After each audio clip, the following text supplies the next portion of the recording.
ndumva urusenga rumanutse ndaguhanuriye Imana ikurinze impanuka. Amen. Ndetse ya moto ugiye gufata ikiganiro ugahura n'imodoka aramwe ikorosi yarangiza ikahita guca akaguru. Naye ndamubwira ati ni ukuri Imana igwaye akazi. Ahantu yari yaradepoje mu myaka 5 baramuhamagaye. Ubu ntari gukora se ntari kuryoha. Ukora muri banke runaka navuze nizena navuze afite umugore ariko yajya mu buriri bikanga. Ndamusenyera naga tujya mu bapfumu wagiye mu bapfumu biranga ariko mu izina rya Yesu ndagutegetse ibintu bireguka birakunda.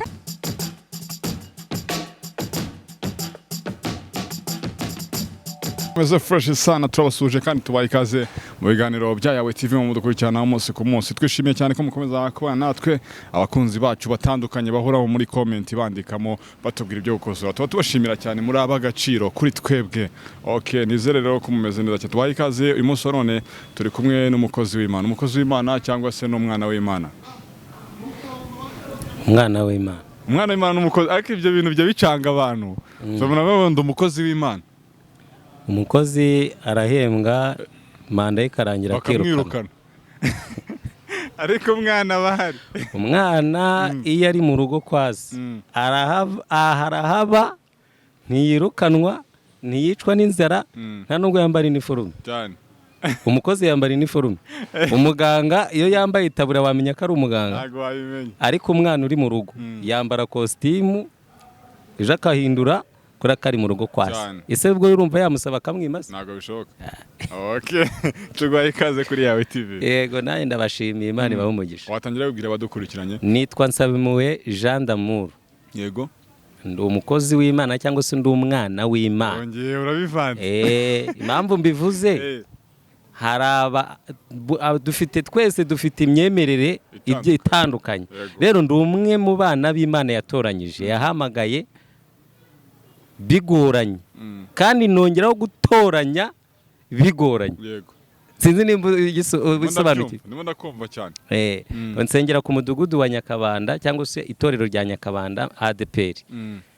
Ibindi Yesu aduhana umugisha. Amena. Okay, yitwa D'Amour, Jean d'Amour. Ni d'Amour. Ja ubundi bakunze kuryongera ariko ubundi buri hari ikintu abantu batamenya. Iyi Imana iyo itangiye kukuzamura cyangwa se iyo itangiye kukuzamura reka tubikora uko. Nimba witwaga Manuel. Izina barayiniki ukitwa Manudi. Manudi. Itangiye kuzamura cyangwa urimo winjira mu byisi. Urumva uburimo kwinjira mu murwa. No, Jean d'Amour ryavuyeho kuko ndi gushaka kwinjira i Kanani. Ubu izina Jean ryavuyeho nitwa d'Amour. Imana ishimwe. Amen. Okay, yitwa d'Amour. Niwe tugiye kwibanira kuri Yawe TV. Yego. D'Amour bari urugendo rurerure kugira ngo umuntu akizwe cyangwa byose umuntu akizwa hari ibyo akizwa. Aho turumvikana? Yego. Kugira ngo ukizwe no kwari ingeso mbi warimo wenda ukabuhinduye nibwo witswe ko wakijijwe. Aho turi kumwe. Yego. Bimwe rero mu byo d'Amour yagiye acamo mbere yo gukizwa harimo ko yajyaga ngo asambanya igitsina gore cyangwa se abakobwa n'abagore babaga ikuzimu. Ibyo nibyo cyane byarabaga. Nago turi buze kubitinda wenda iyo story bagiye bayibona n'ahandi hatandukanye. Ahubwo tashaka gukomoza nyine ku rugendo rwa mbere yo gukizwa byagendaga gute niho nawe wabaga? Je ntago nigeze mbikuzimu. Ariko nari umwana wa Satani akoraga Satani. Abakobwa nibo bajyaga ikuzimu ariko nge ntabizi. Rero hari ibintu ukora ubwa utazi. Ukabura uri hano ku isi ugenda uri umuntu ariko tayari ubwenge barabutwaye. Muri ubwo buryo rero nahamagawe nanjye ubwanjye ntazi ariko mu mipango y'Imana yari izi ko nzahagarara ku imbere ya Yawe. Yego. TV. Mvuga gukomera kw'Imana. Amen. Ntago ngenje gutwika nkuko ari abandi bavuga ngo tugiye gutwika nge sinje gutwika. Nje kuvuga imirimo y'Imana ikora. Bivuze ngo mwaryamana gutabizi ko ariho baba. Umukobwa wa mbere twaryamanye ntazi ko ari umudayimoni avuga ari iginyi. Ko yewe yajyaga ikuzimu. We yazaga isaha ya 9 tukagira ibyo dukora ariko we afite misiyo kuri ngeye ku buzima bwawe. Za ninjoro. Nibwo yazaga. Ubwo se yagusangaga mu rugo ndyamye. Akaza aciye he? Noneze ko numvaga ari umuntu akomanze nakingura nkabona arinjiye kandi we ukuntu we yazaga kubera yari azi ko mfite inshuti z'abapasiteri, we icyo yashakaga ntabwo yashakaga ngo avumburwe.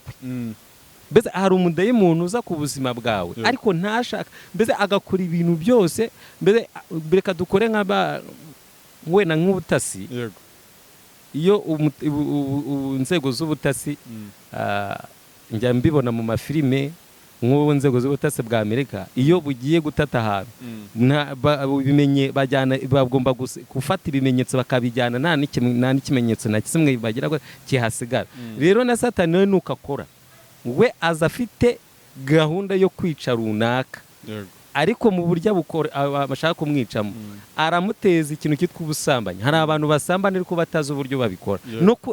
No mu bakozi b'Imana ari igihe abakozi b'Imana basambana ariko kubisambana byarabananiye, ariko ni imyuka mibi ni Satani ubakoresha. Rero nanjye ni muri ubwo buryo nakoreshwaga, ariko nanjye ubwanjye nabizi. Umuntu akaza saa 9 agafungura mukaryamana agataha ryari? Ntabwo amenyaga igihe agendeye. Reka nakagukaga nka saa 2 z'ijoro nako za kumanywa cyangwa saa 3 njya mu mujyi, kuko nakoraga mu mujyi. Ukabura umuntu. Nkabura umuntu. Akaza akampamagara akambwira ati nagiye nasize, ugeze gute? Usinziriye. Yaguhamagara kuri telefone? Kuri telefone. Yari anafite na telefone nziza. Erega abakobwa beza, mwe muzajya mubona abakobwa beza hano mu mujyi wa Kigali bazi ko ari abakobwa bo baba bafite misiyo zo kugusha abakozi b'Imana, akaba ariyo misiyo tu. Kandi uyu mukobwa ntago aza yambaye rukubita ihugu, aza ari wa mukobwa mwiza kandi yigize marayika. Yanavuga n'ijwi ukagira ngo ni marayika, kumbi ari umuntu mubi. Rero niyo mpamvu abantu b'Imana tugomba kuba maso. Hanyuma umunsi wa mbere bikaba, umunsi wa mbere byarabaye, umunsi wa kabiri biraba, umunsi wa gatatu Imana yohereza umubishop umwe ufite itorero ryitwa Beteli Pentecost Church riba hano Kimisagara mu Kamenge hejuru, yitwa Rwisebura David.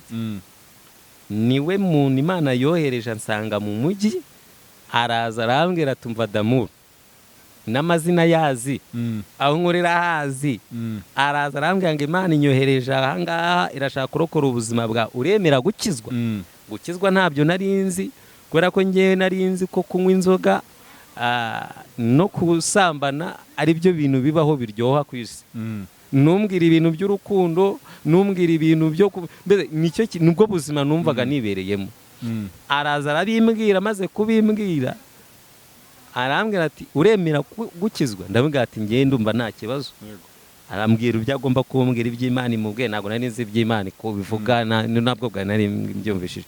Arambwira ati dere ukundana n'umukobwa ugikuzimu, kandi dere wagiye barashaka kuzagutwara ikuzimu, dere iri joro niho uri bugende. Ikimenyetso Imana itanze igitambo,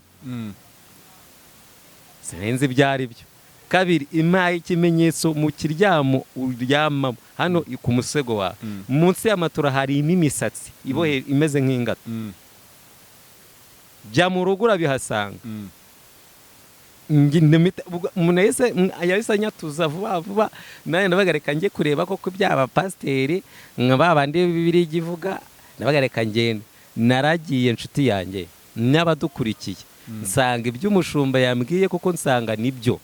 Aho naryamaga hari ingata y'umusatsi, imisatsi ibimeze nk'ingata, kubera ko iyo naryamaga tayari ubwenge bwanjye bwahitaga bugenda, simenye iby'uko bigenze.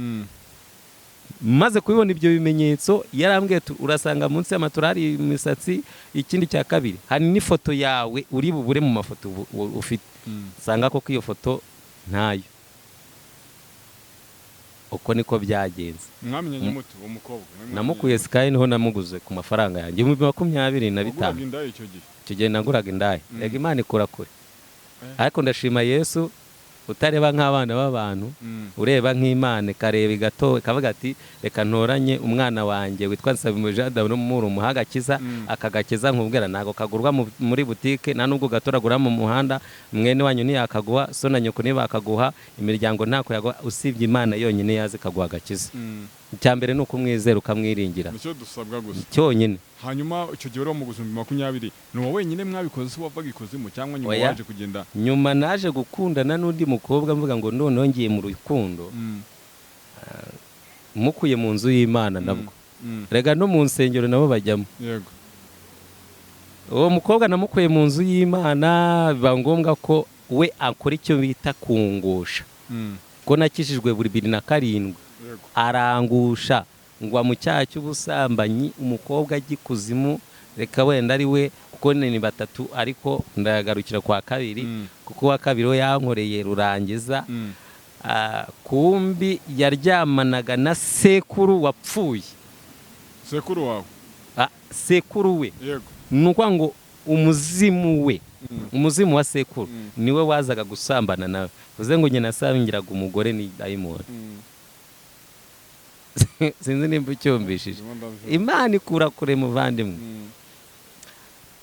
sekuru yazaga ninjoro akaza kumusambanya imyenda ikikuramo igikorwa cy'abagabo cyangwa se cy'umugore n'umugabo bikaba umukobwa agataha yego nubwo buryo nanjye nabibonyemo bikaba agataha nanjye rero yaje kunsura uwo munsi ararara amaze gukora ibyo nkora uruma nta muntu utagwa icyo gihe yarangushije Bibiliya iravuga ngo ntaho umuntu ataragera satani atarasa imyambi icyo gihe nararashwe ndagwa ariko nshimiye Imana ishobora byose yabanye nanjye muri ubwo bubi nakoraga Imana ikampa agakiza ariko ikankuraho n'imyuka mibi yego noneho ntabwo si ibyo bintu byo kugura indaya wabimazemo igihe kingana iki ko nakijijwe 2007 nza kugwa 2007 2008 nongeye gukizwa 2012 imyaka 5 bikora yego hanyuma ndaza kubaza ngo byari bitandukaniye he abantu basanzwe n'abo bantu wita magini byo wabasambanyaga wumvaga ari kimwe oya ntago ari kimwe kuko buri icyambere cyo umukunzi cyangwa se umugore umukunzi cyangwa se umugore wawe n'indaya nta bintu biratandukanye yego bitandukaniye he umugore wawe usambana umugore iyo ufite umugore iyo igikorwa kigiye kuba mbese muraganira mukagirana urukundo mukagirana ubusabane ariko indaya nyine ni amafaranga ugura ni manguye yego tayari hariya akaryama hariya nawe ugakora akazi agahita agenda ariko ibintu wirangure nduzi ko Imana yakwihereye ntabwo ari kimwe n'ibigurano biratandukanye iyo inzira yo kugira ngo ugere ku gakiza hanyuma ibyo birabaye noneho amaze twigaho kinyuma gato kuri story yawe agarutse nyuma akubwiye bya bintu rero usange mu buriri bwawe ubisanzemo ukimara kubisangamo nibwo wahise ufata umwanzuro wo gukizwa cyane rwose kuva uwo munsi cyane umaze gukizwa ya dayimoni ntabwo yigeze kugaruka reka bundi ijambo ry'Imana rivuga ngo twapfanye na Kristo amen twapfanye na Kristo tuzukana nawe bivuze ngo iki napfuye cyagiye nkimara kwatura ibyaha nkimara kwakira umwami Yesu n'umukiza mba nzukanye nawe Kristo aba muri njyewe niwe wa wundi utuma nongera gukora icyaha kabiri Kristo aba muri njye yampaye umugore mfite umugore n'umwana urumva ko Imana yabigenje neza bivuze ngo iki nuko nemeye Kristo akaza akabana nanjye yego bundi reka mbabwire hari ikintu abantu batazi bundi Bibiliya itubwira ngo ijambo ry'Imana rivuga ngo hahirwa umuntu udakurikiza imigambi y'ababi nahagarare mu nzira z'abanyabyaha niyicarane n'abakobanyi urumva ibintu Imana idusaba byonyine bivuze ngo iki ni ukuva mu byaha yabwiye Aburahamu ngo va mu gihugu cy'iwanyu uze nkwereke igihugu nzagutuzamo bivuze ngo iki kwari ugusiga ugasanga umugisha imbere urumva Imana ari ibintu byinshi dusaba ni ukuva ugasanga umugisha ni nko kukubwira urugero ni nka perezida wacu Paul Kagame dukunda araje arakubwiye ngo yawe uhereye izi saha ugomba kujya ukorera muri convention urumva va hariya va aho ngaho hano igikondo uze ujye gukora muri convention urumva ngo tuguyemo biro urumva ko Imana igira kubwira va rekura ibyo ngibyo ufite, rekura ubusambanyi, rekura uburaya, reka kwikinisha, reka kunywa inzoga, reka uburozi, reka kuroga, kuko ibyo byose birahari. Hanyuma uze nkwereke ibyo nzakwihera by'umumaro. Iby'Imana nta tekinike nta na tekinoloji, ni ukugira gutya karekura ubundi ukagenda. Kandi buriya dufite n'abantu muri ibintu by'Imana, dufite n'ukuntu abantu b'Imana baza ku Mana bavuga ngo biranagana, bagendana agafuka kanzarohahera mu mufuka w'ipantaro cyangwa biranagana. Bivuze iki? Biranagana bivuze ngo kwa Yesu biranagana. Amasezerano Imana hariya nujya gukizwa hari umugore, kandi Imana ijya kuguha umugore ari uko wagize gute, wakishijwe. Ariko umuntu uza akavuga ngo Imana yaramanuriye umugore n'ubu ndamufite, ukuri kwabyo korokuwe. Ngewe urugero nk'ubu ngenda umuhanuzi. Uri umuhanuzi? Ngenda umuhanuzi. Wamanura? Nta guhanurira. Imana manurira twumve. Uko turi kugenda tuvugana ikiganiro, nshobora kuko Mwuka Wera namanuka ndakikuvuga kuko ntago nabyisha. N'uyu mukamera. Ngewe mbabwiza ukuri, mbwira Abanyarwanda n'abadukurikiye n'inshuti n'abavandimwe. Imana yo mu ijuru ukurikira, yego, izakubwira ikintu gihwanye na cya kindi koko uko kimeze. Urugero, ninza nkakubwira ati Imana irambwira izakubakira urugo, kuki muhanura ibyiza gusa? Yewe nibibe ngenda hano. Urugero, nigeze kubwira umuntu yari atuye hano Giti cy'inyoni, abahanuzi baramuhanuriye ngo uzakira. Ngewe umuhanuzi anjyanye, ndamubwira ati mva rero mbabwire, barabahanuriye ko ibintu ari amena, ariko nge si uko mbibonye. Icyakoza kubera ko rata wanze gukizwa, Imana yakubwira ati reka va mu byaha, va mu busambanyi, barinze aho baguha uburozi. Cyambere, wasambanye n'umugabo utari uwawe, umugore arababara nawe akugirayo. Niyo mpamvu rero Imana yo mu ijuru uremera kwatura ngo ngusengere ubundi uzitahire neza. Kwatura umuntu atatuye ntago byakorwa. Wese wabyeretswe ni ngombwa ko manza kwatura niba ufite iyo mbaraga yo guhanura. Icyambere rega n'ubugingo Imana gushaka. Nogira ngo Yesu yavuye mu ijuru yashaka iki? Yashakaga wowe ubugingo bwawe, kurokora ubugingo bwawe. Urugero, nk'ubu ngubu Imana yo mu ijuru irareba, hari izina witwa Patrick, irareba Patrick mu myaka 3 iri imbere azaba yurira indege ajya hariya hakurya ajya gushopinga. Niko bibonye? Kandi ubwo ngo simpanuye. Niko bibonye? Mu myaka 3. Oya, ikindi cyongeyeho kubihanuye. Buretse Patrick mu myaka 5 yazaba yaramaze kuzamuka mu rwego rwo hejuru, isigaye irebwa cyane mu buryo burengeje, kubera ko Imana izaba yatanze igikundiro. Bundi hari igikundiro Imana itanga Patrick. Urugero, ugitangira cano yawe niko imeze. Oya, nose urabona Imana itaragiye ipandisha. None se ubwo urumva simpanuye? ese urahano cyavuze ibiriho? Oya ntago ari ibiriho. Bundi reka nkubwire, buretse reka nkubaze, ubu izi saa ntabwo ufata bisi ukagenda ukajya mu ntara? Yego. None se n'Imana ni wowe ubyikoresha cyangwa n'Imana ibigukorera? Ni wowe ubyikoresha cyangwa n'Imana ibigukoresha? None se ikora ibyo ngibyo yo irabinaniwe nawe kuba wagendera mu modoka yawe?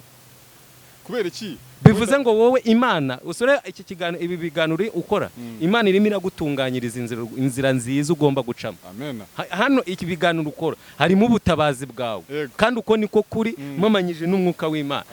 Mu biganiro byawe ukora harimo ubutabazi bw'Imana. Bivuze ngo Imana irimo iragucira inzira. Bundi wowe umeze nka wawe nka cyagiye Imana ibwira Aburahamu ngo va mu gihugu cy'iwawe uze nkwereke ibyo igihugu nzagutuza. Bivuze ngo urimo hari umugisha uri imbere yawe, wowe ntago uwuza ariko Imana irawuza. Umugisha ntago uri inyuma ahubwo uri imbere. Yego. Noneho nashaka gukomoza akantu, kubera iki akenshi abantu iyo bahanurira bumva bashishikajwe no kumva ibyiza gusa? Biterwa n'iki? Impamvu bakunda ibyiza. Kuki nshaka kumva ko Patrick mu myaka 3 ari wayiyuriye indege, nashaka kumva ko mu myaka 3 azaba yasubiye inyuma? Uderi ahantu wasubira inyuma nuko wava mu ntambwe Imana yaguteje ugasubira inyuma. ntago nyumvishe nari mvuze Reka ngo nze kuki abantu bashaka guhanurirwa ibyiza. impamvu nuko ubu ni imitima y'irari ryabyo baba bashaka. Urugero nk'ubu ngewe Imana imbwiye ngo mubwire ngo areke gusambana, kandi Imana yaguhaye umugisha, tayari nkakubwira reka gusambana ugakomeza ugasambana. Njye nta nubwo nsengera abantu bamaye amafaranga.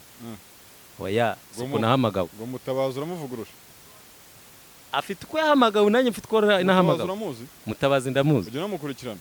Ntago nkunze kumukurikirana, ariko njya mwumva, ariko arakantu nabonyeho gusa ngo utwo duturo twawe umaye. Iyo dosereka wenda twaza kuyigaruka. Utwo duturo twawe arabane ko batura ibintu bikeye. Ngewe icyakoza umrebye ukavuga tugasenga n'Imana. Imana ikagukoresha ukama ayo madolari 100. Nagusabira umugisha kandi uvuye ku Mana.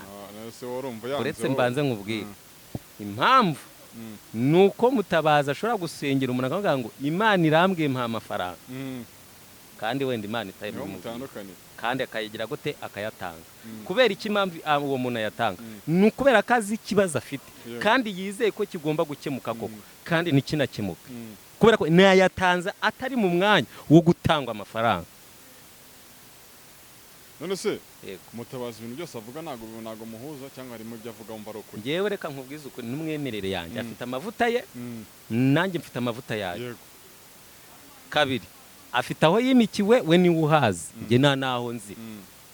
Ariko buriya icyo uvuga nicyo kikwerekanisha uwo uriwe. Urasobanukiwe? Icyo uvuga muremeranya 100%? Ntago nemeranye nawe. Bimwe mu byo ukiritika avuga. Ngewe ahantu icyo namubwiraho ni kimwe, ririya jambo yavuze ni ribi bitewe n'iki. Nimba ari umushumba za ntama yoboye, hari abo yagushije mu mutima, hari n'abandi bashumba bagenzi be bahise bababara bitewe n'icyo avuze. Bivuze ngo yatesheje agaciro rya turo batanga babaha.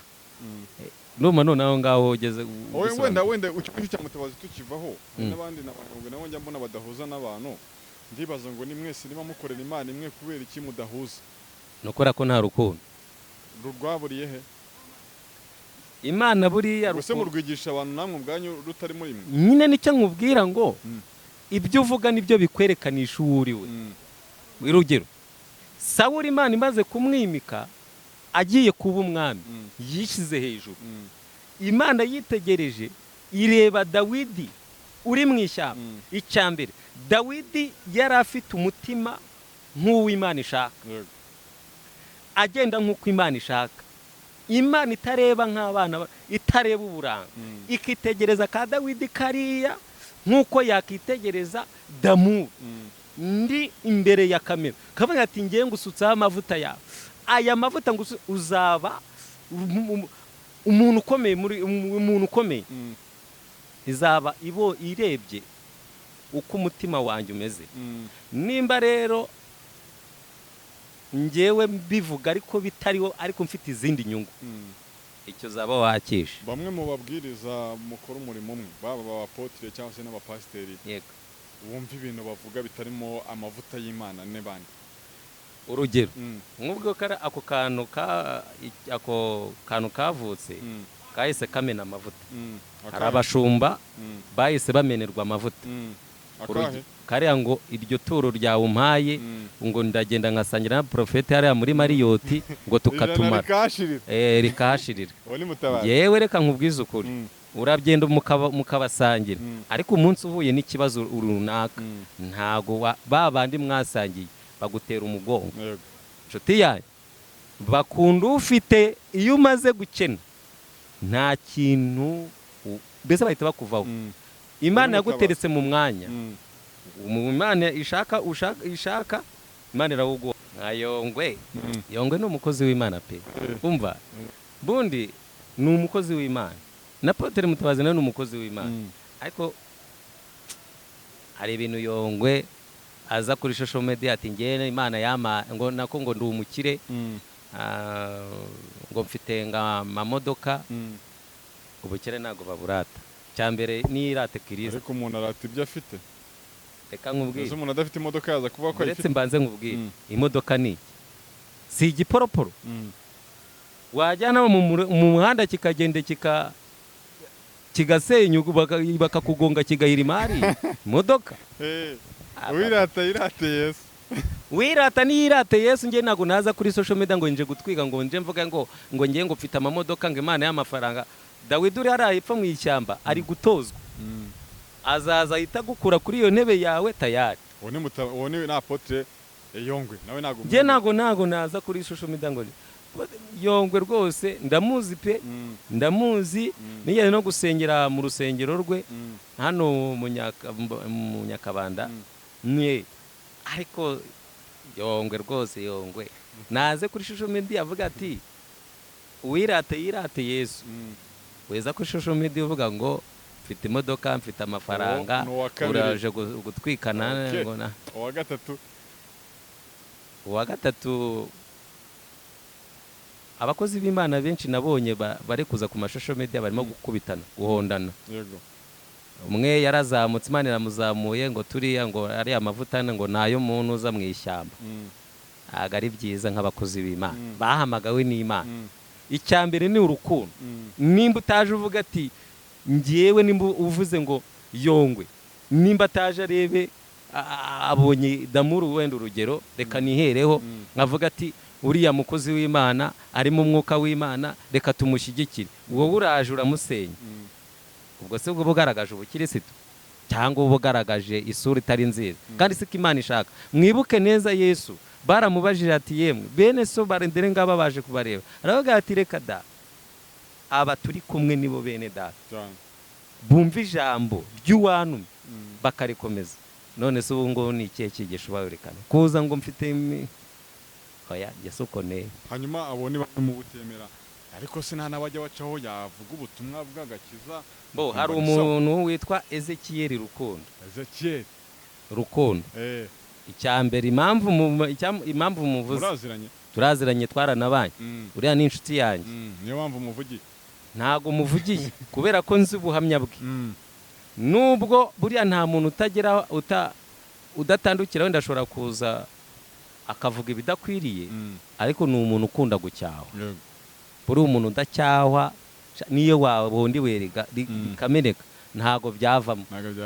Rero Ezekiel mu Rukundo impamvu mukunda nuko avuga ukuri uko abibona kandi koko ugasanga nibyo. Ikindi hari umupasiteri umwe w'umusaza hari umusaza umwe w'umupasiteri mutabajije gusa nkaho ndaho nawe ni umuntu w'Imana.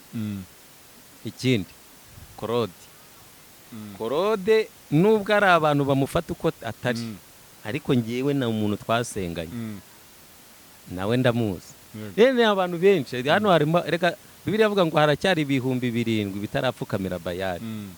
Nawe uri muri ibyo 7 bitarapfukamira kubera nanjye mbirimo kubera ko ntago niyandurisha ibiryo by'ibwami. Erega iyi si ni nziza. Iyi si nanjye ndavuga uko Bibiliya ivuga. Yego. None umuririmbyi ko yavuze ngo abagezeyo baragwiriye kandi banezeza umwana w'Imana. Abagezeyo baragwiriye abandi ngo bari mu nzira. Bivuze ngo muri iyo nzira harimo abatazagerayo. Harimo abazagwa mu nzira. Abazagerayo ni bake. Rega ari abandi bazi ko ngo izina ubundi umukristo cyangwa se ngo ngende umukristo nzahora ndiwe. Hari ubukristo bwawe bwarangiye. Hari abandi Imana iracyangaje abandi bakoze reka. None se nimba ngewe yarampombeje kankura mu mujyi narajyaga Ibugande kurangura ncuruza amamashini adoda urumva ntari mfite amafaranga. Yaraguhombeje. Imana irahombya. Ambaye ishaka ko Imana yo mwijira guhombya icyo uzaba cyo kiragutegereza. Ibintu wari ufite byose byaragiye. Ariko nshimiye Imana nubwo byagiye mfite Kristo umbamo. Byaragiye. Ntabwo nongera kubibona. Ntabwo none se mba mu mujyi wa Kigali. Yobo byaragiye ariko baramukubira. Cyane rwose. None se reka nkubaze. Mpamagarwa namaze imyaka hafi iyo myaka sinanayivuga. Nta nkweto ngira. Nambaye inkweto ya 50. kameramani nyuriza hasi hari barebe hari none se ariyo nibye se senkani zigendera hari none se nambaye costume cyane kuva navuka sinigeze nambara costume none nambaye costume cyane iyo ni neza y'Imana ikoto yawe uguhagaze nk'amafaranga ahe 50 15 35 ikote n'ipantaro nabiguze ibihumbi 60 ubwo nanga si 120 na bingahe na bitanu tugende gakeye inkweto ni 50 ngiye naguze senkani ari mu mujyi ipantaro 15 ayiguze hano Nyabugogo 35 ikote naridodeshe ku 60 ubwo ni 125 kushyiraho aka gashati kari kumwe n'ipantaro yabo nakadodesheje ibihumbi 18 iyo mibare irandende none ubwo nangahe ijana hafi na 40 ngira ngo none si yo si imirimo y'Imana ikindi cya kabiri Imana inkorera ubukwe ndasezerana muri ADPR mu mugore imfite n'umwana mba muri Kigali ndarya ndanywa none se urumva atari imirimo y'Imana none se ubwo ngubwo nyiri muri ubwo bubi ibyo ngibyo nari kubibona nakoraga amafaranga nyajyana mu ndaya no mu nzoga ariko ngeze mu tuvuge cyane ngo amen iyo ugeze muri Yesu ibintu biremera kandi bigakunda icyangombwa nuko wemera umwami Yesu akaza agatura muri we umugabo Zakayo ntago yashatse kumenya ko Yesu aza mu rugo iwe akabiharanira nawe haranira kugira ngo Yesu aze mu rugo iwawe indwara yarakunaniye icyambere Imana uri kubwira ngo iragukijije nuko utizera kabiri impamvu Imana ikubwira ngo iragukijije ugahamagara abakozi bera akagusengera bikanga nukubera ko nabo biyandurishije nose waba umusambanyi yaza kugusengera bundi ugakira cyangwa ahubwo ahita guteza iyindi myuka mibi nimba umushumba zaka kagenda gakora ibyangwa n'amaso imbere akaza avuga ngo ugiye ngo gukora deliverance cyambere nuzi uwo mushumba ibyo ari gukora nyine impamvu udakira nyine ni ibyo ngibyo rwose nkubwiza ukuri nubona ikibazo cyawe cyaranze kandi baragusengeye menya impamvu urareba hagati yawe n'Imana yawe koko hagati yawe n'uwagusengeye banza urebe ngo njyewe uri gusengerwa ese koko ya mategeko Imana ivuga ndayujuje nusanga uyujuje none niyihe mpamvu nakira uzasanga uwagusengeye ari we mubi ufite ikibazo ajya umuntu ushobora kuwusengera nawe adatunganye none njyewe nimba naraye nsambanye nkajya kugira gute nkajya gusengera umuntu ya myuka nkuye hahani muri bwa busambanyi ndagenda nyirambike ku biganza kuri wa wundi ahita bisigarana ibibembe biragukurikirana uko niko bimeze mbwiza abantu kuri gahunda niyo niyo mpamvu nkubwira ngo banza ukizwe ikindi cya kabiri reka mbabwire Yesu uko yarari niko akiri icyambere arakice ku ntebe y'imbabazi ndetse ateze n'amaboko ijambo ryavuga ngo yemwe abarushye n'abaremerewe muze munsange ndabaruhura mbese ntabwo zana uwo mutwaro uremereye ngo ndawugutura bize ngo uburwayi bwawe wemereye Yesu arabukiza nigeze gusengera umuntu nkoresheje amazi ya 300 icyo gihe n'abanyamakuru bahita batugwaho babona imirimo n'ibitangaza ngo kuki ukoresheje amazi kandi nkoresheje aya mazi nyine yiguriye apana nge naguze amazi wakoresha ute se amazi nge narayasengeye wosengera amazi agahinduka si imbaraga z'Imana se none se umurozi kuki atongera akavuga ngo ngenda gutengerera runaka sara nose we kuki utavuga ate aya mazi nyahinduye amaraso ya Yesu mpagaze mu butware ndategetse jambo ry'Imana rivuga ngo yaravuga ngo mbahaye ubutware bwo gukandagiza inzoka na scorpion ari ikindi serere muri iryo jambo vuga ngo nta kize ngo nimuzarya ntacyo bizabatwara nimuca mu muriro nimuza Saduraka na Meshaki na Abedenego bahamije Imana dore ikintu kitisha abantu nuko badahamya ntago bahamya impamvu by'uburwayi bwana naguhamya impamvu byanze nuko ntago impamvu baguterereza ibintu bikanga ukarwara umutwe udakira umugongo udakira impamvu ubona udepoza bikanga impamvu ubona udashaka nibikunde impamvu urugo rwa rubora rurizigizage nukubera kudahamya banza uhamye umwami kurimo umwami waguhesheje ubuzima urebe ko Imana idakora ibintu bitanga ikitwisha nuko tudahamya nicyo tubura ikitwisha nuko tudahamya ubwo urahamije se amavuta yamanutse uyiseka njye ntago ndi guseka kuko njyewe ijambo ryango ni mukuri bishimwa mu biga akanwa kanyu kazahinduka be mushobora kuba ngo ni damuru uri kuvuga kumbi ntago ari damuru ari Kristo uri muri njyewe urimo kubwira abanyarwanda n'abadukurikiye ko hari imirimo Imana igikora, hari ibitangaza Imana igikora, hari uburwayi bwananiranye Imana ikabukiza, gahunda iriho. Umva ukuntu Imana ivuze ngo yemwe abarushye n'abaremerewe nimuze munsange ndabaruhura. Umva nkubwire wowe ufite ikibazo cyanze ngwino kuri Yesu, ibyo bibazo ufite byose biraye. Icyangombwa banza wihane, banza ureke icyaha, banza ureke ubusambanyi, ubusinzi, banza ureke guca umugabo wawe inyuma, ubanza urekure urebe ko Imana idakora ibintu bitangaza. Imana ishimwe cyane. Amen. Noneho wera yaraje arabamanukira. Buri muntu wese ahabwa ururimi rutandukanye. Muri urwo rurimi nanjye rero nararuhawe. Mwuka wera yaravuze ngo simbasize mwenyine, cyakoze mbasigiye umufasha bakwira ari we Mwuka wera. Reka nazo none se reka nkubaze ubu nabankorera Imana koko ngaburara harimo ibidasobanutse abatubeshye katiparatipa ubwo ubuvuze iki n'indimi baraziga iyo urugero yongwa ari ijambo yigeze gukoresha nga I mean dig n'umukinnyi wa filime urumva n'umukinnyi wa filime arabivuga urugero rwundi rwa hafi hari abantu uzumva ukayakumva ngo tipen ubwo kandi ubwo ni ururimi tipen ngiye hari ahantu nigeze kujya gusengera umuntu nsanga bazanye ngo umuhanuzi havuze urwo rurimi ndangije ndatuza ndaceceka. Ikindi cya kabiri ukongera ukayakumva avuze ururimi rutumvikana. Urugero ubu ugiye mu cyaro ntibakuzi ukavuga ngo ugakoresha ijambo ryo mu Cyongereza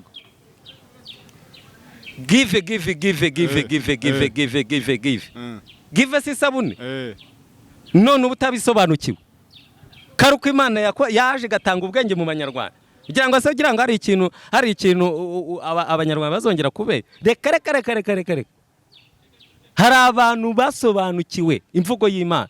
Hariya mu mujyi ari amashuri abyigisha gusobanukira indimi baraziga. Abantu bose ntago ariko bari mu mwuka w'Imana. Reka njyewe mu gitondo saa 11 mba ndi gusenga Imana, saa 9 z'ijoro mba ndi gusenga Imana. Ntago rero umva mbanze babwire ari n'abantu bavuga ngo nimukajye mu butayu. Yesu ntago yari ari mu butayu, ntago yageragerejwe mu butayu. Umva mbanze nkubwire muntu udukurikiraye, hari ubutayu urimo, ubwo butayu urimo Yesu yabuciyemo. Hari ubutayu bwo gusonza Yesu yabuciyemo. Nero nibazagira babashya ngo ubutayu ngo nta kiza kibayo. Dore ikintu kiba mu butayu ni imbaraga. Imbaraga imbabwira ijambo ry'Imana Luka 10 mu gice cya mbere 40 aravuga ngo umwana arakurakurira mu butayu agwiza imbaraga z'umutima. Urumva ari igitenge kirimo, urumva ari amafaranga arimo, urumva ari imyambaro irimo, ni imbaraga zibayo. Rero tujya gushaka imbaraga n'amavuta. Ariyo mpamvu ubona nicaye kuri imbere ya kamera. Ni imbaraga z'Imana zabikoze, ntago ari yawe yabikoze, ni imbaraga z'Imana zabikoze. Imana ishimwe. Amen. Wenda reka none twiyogoke kuri ya story yacu twakomejeho gakeya kuza kuva muri bura buzima bwose wabwiye abantu mu ncamake, wenda tuzongera tugira igihe kirambuye tubivugeho. Hanyuma uyu munsi none ukaba ujya mu mwuka, amavuta akaba kuriho, waravuye muri biriya byose twavuze. Uyu munsi ukaba usengera abantu arabomerotse kubona ngo barimo madayimoni wasengeye. Urwo n'urugendo rwari rumeze rute, urusobanura gute mu ncamake, magambo make? Bondi ijambo ry'Imana rivuga ngo nimuba muri nge amagambo yanjye akaba muri mwe musabe icyo mushaka muzahawe. Nawe Imana ishaka kugukoresha muri wowe ukahita wumva muri wowe Imana ikazi kaba muri wowe nijwi rwose. Imana iraganira nk'umuntu akakubwira ati genda usengere kameramani ako uzanamusengera wa kameramani kubera ko afite ikibazo wenda urugero cy'abadayimoni wenda afite ikibazo cyo mu kurwara mu nda. Urumva kamerama wenda ufite ikibazo cyo kurwara mu nda ukamubwira ati ngiye zanira ati ndamurambika ikiganza wamura ati mu izina rya Yesu kire agakira. Ari ubwo uvuze mu izina rya dayimoni se mu izina rya Yesu. Bibiri irambwira ngo bavuga ngo mwami sibo bazitwa abana b'Imana. Umva ibyo ntago bihagije. Ntago rero bihaje kubera iki? Impamvu kubera iki Imana iguhisemo ni ukubera ko ukora ibyo Imana ishaka. Yego. niyo mpamvu nawe Imana itagusiga wenyine. Ese uriya muntu wasengeye amadayimoni yamuvuyemo? Si muzima se? Ni muzima. Gusa nuko mba nashaka kwishyira hejuru. Oya, n'Imana izabimbabare rwose. Sinzigere naravuze ngo umunsi Imana yantabaye ikankura ku ntebe yitwa ubukene. Ubu ntabwo kiri kuri iyo ntebe. Buriya Imana igiye ibasha gukingiriza umuntu. Nshobora gusengera umuntu Imana yakayita imukoresha akahita anyoreza nk'amadolari 100. Umusenge wese ibyo bitandukanye na rya turo mutabaza avuga mwe. Deri impamvu nuko ngewe nta mwaka amafaranga ariko abandi barayabaka. None se wajya kureba umushumba nta turo ujyanye? Ubundi uretse nkubaze ituro rya kemi ariko rikaza nyuma y'igikorwa. Deri bundi turo Imana ishima. Ngewe Imana ikubwiye we Patrick kavuga ati Damuru muhe amafaranga tuvuga 1000. Hari impamvu Imana ibivuze. Ihita ifata cya 1000 ikahita ikivunjamo akazi keza. Ikakivunja akazi kavunjira ukiguhaye cyangwa ucyakiriye. Wowe ujya utanze. Kuko kubera iki ndagusabira umugisha. N'Imana kandi niwe yakoreshe kugira ngo ufungure umugisha. Bundi reka nkubwire umuntu umugisha wowe utanze umugisha usabiye ko yaravuze Aburahamu yakira abamarayika yashaka guhabwa umugisha nta rubyaro yari afite ariko kubera ko yatanze yemeye agafata inka yakayibaga agatekera abamarayika marayika aramubwiye ngo umwaka utaha nk'iki gihe uzaba ukikiye umwana w'umuhungu.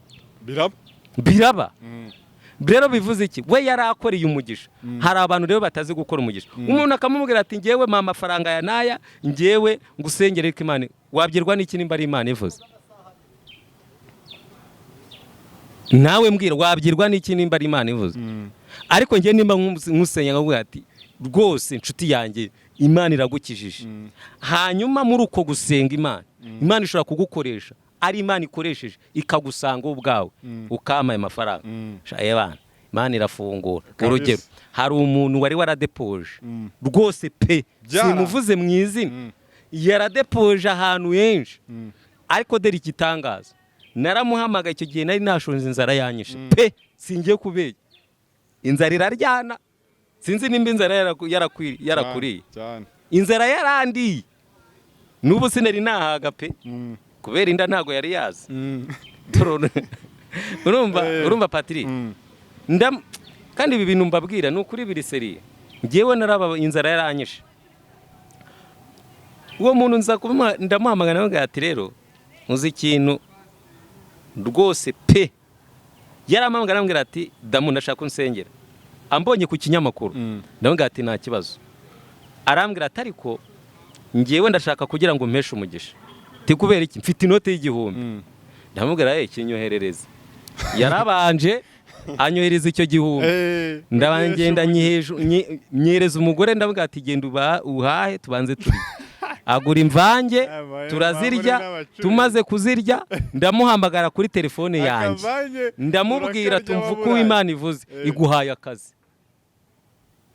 Ati ntago byashoboka ni wa deposit yego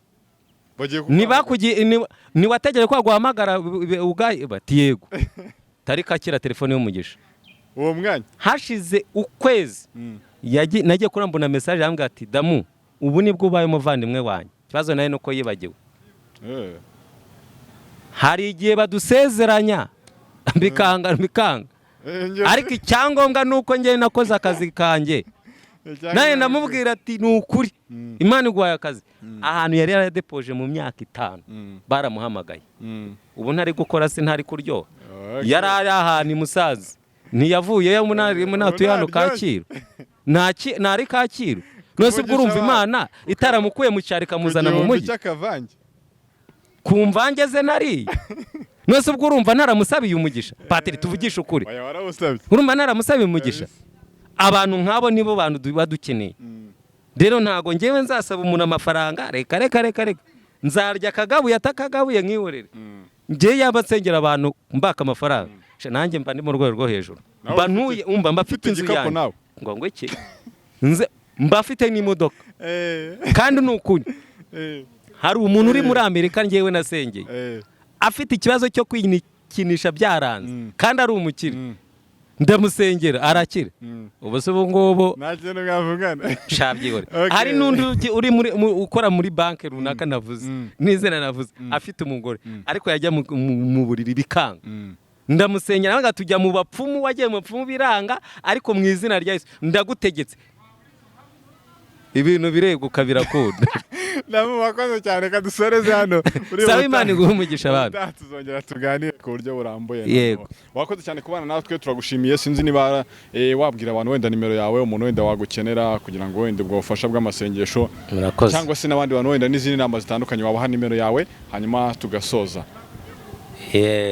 nimero wamboneraho 078 yego 2 79 6 12 nyisubiremo 078 2 79 6 yego nituro ryigiho nta kibazo reka mve imbere ya kamera iryo turu naryo ariko naryo barizane ariko ni ry'umutima ukunze ariko mobile money iriho mobile money iriho nukuri ubonye ikiganiro ukumva urankunze rwose ni aya mafaranga rwose nago nayanga nayitatu nayakora nshaka ko Imana ikugirira neza icyangombwa nuko Imana yakuremera amashimwe Pasiteri reka nkubwize ukuri navuye imbere ya kamera nahanuwe kandi ngiye ndumva urusenga rumanutse ndaguhanuriye Imana ikurinze impanuka amen ndetse ya moto ugiye gufata ikiganiro ugahura n'imodoka ari mu ikorosi yarangiza ikahita iguca akaguru